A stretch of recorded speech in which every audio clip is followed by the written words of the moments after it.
Welcome to Monograph Matters. Today, we have a discussion with Aaron Buss, author of the SRCD Monograph on Dynamic Field Theory of Executive Function, identifying early neurocognitive markers. This discussion focuses on how does this monograph inform policy? So how do these findings inform future work on the development of executive function, and how can they inform policy on the development of education strategies and interventions? Yeah, so I think this work really contributes significant information to our understanding of executive function. Executive function is so important to understand because of its relationship with a wide array of developmental outcomes related to things like academic achievement and academic skills, self-regulation, and quality of life. And typical characterizations of executive function focus on specific components or skills that children are thought to have at their disposal to use in the service of executive function, which has created challenges in work attempting to train or improve executive function. The idea being that if executive function impacts a wide array of developmental outcomes, then perhaps it can serve as a leverage point to improve those developmental outcomes.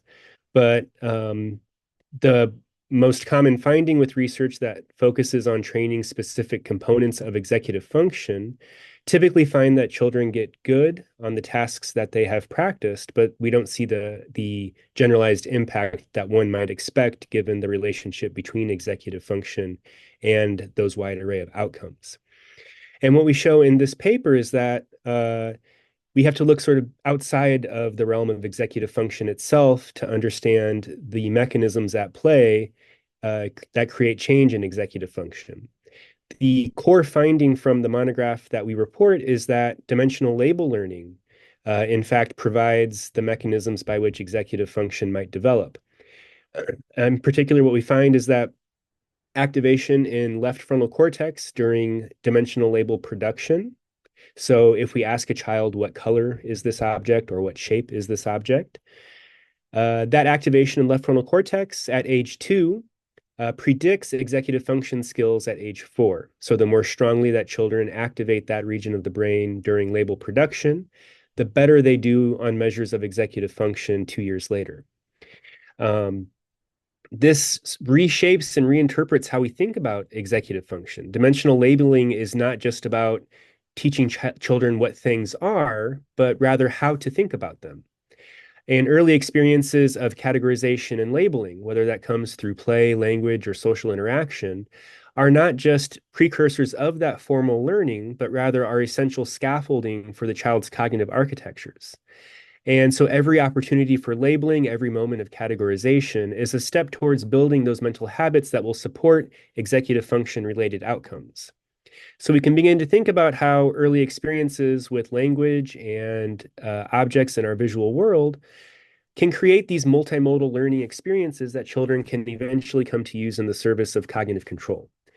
And so future work following up on the findings that we've reported here are using formal modeling approaches to guide our identification of the types of experiences that are not just going to foster the learning of these dimensional label representations, but that can cultivate these neural mechanisms that can lead to the engagement of frontal cortex as a function of this learning.